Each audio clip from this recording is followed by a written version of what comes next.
Hey everybody, thanks for tuning in today. We're going to go over something a little bit different from what you're used to.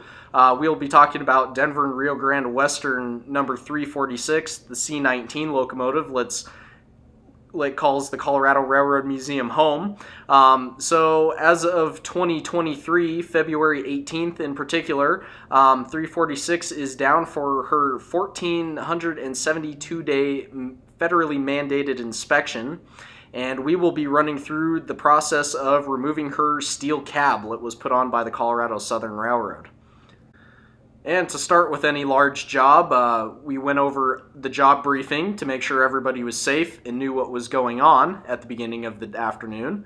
From there, we went and removed all of the appliances and additions on the cab. So the cab shades, as well as the wind deflectors, were removed from the cab by volunteers, as you can see in these photos.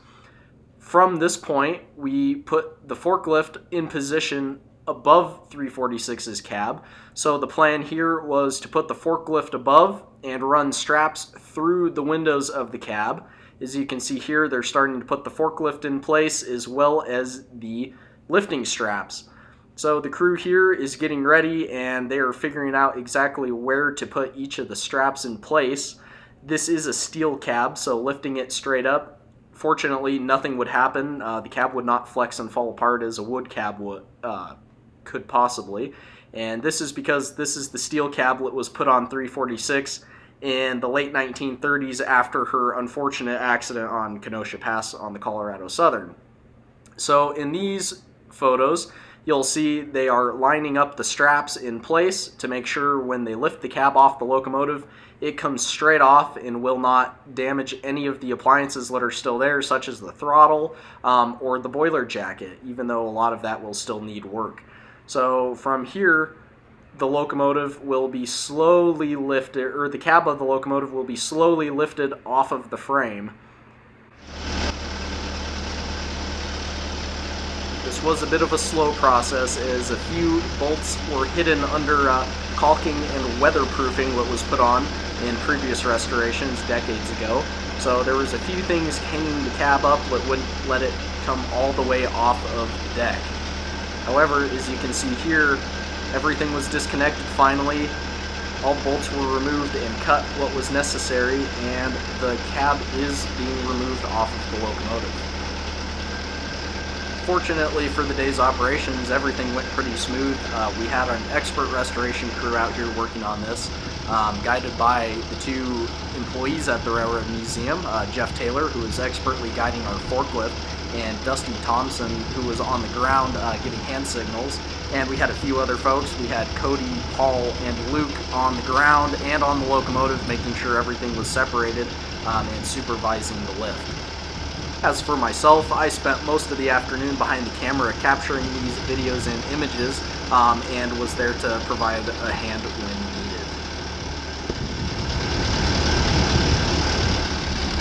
needed. Skipping ahead a few minutes, you can see the cab has been fully removed off of the boiler and running gear on 346, and at this point, once it's up in the air, we used our switcher locomotive, affectionately known as Pee-wee, to remove the running gear and the boiler from 346 back into the roundhouse so it can get worked on further.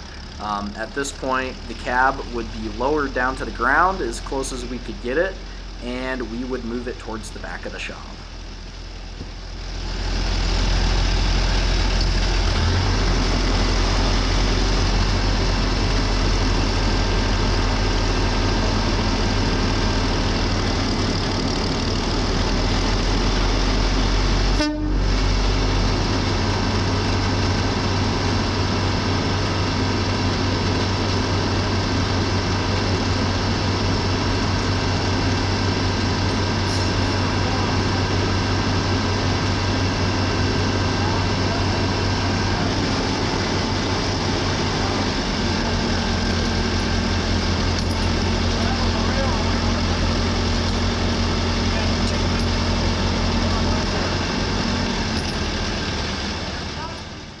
As you can see here, the cab is as close to the ground as we could get it, so we can safely maneuver it around.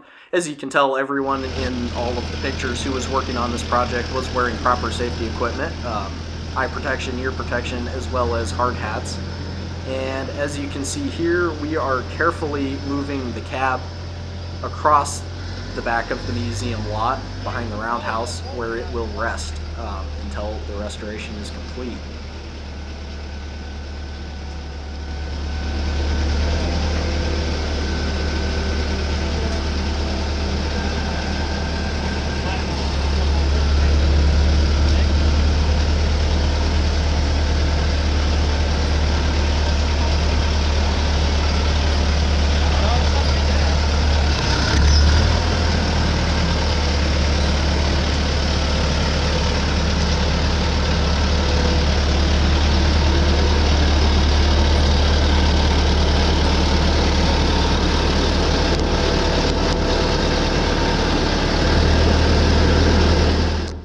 At this point, once the cab was out in the open, we could kind of get a better idea of how to maneuver it.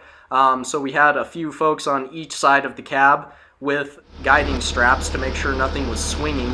And once we got around the back of the shop, we got the cab up in the air once again and pushed over onto our flat car, where the cab would rest until the restoration is done on the locomotive, or until the point where we need the cab again to be doing work on it.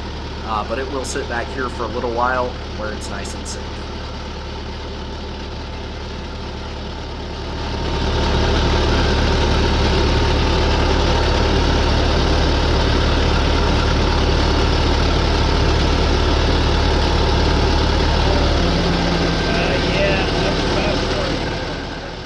As previously mentioned, this whole process took a few hours, as there's not really an instruction book on how to remove the cab on a locomotive built in 1881.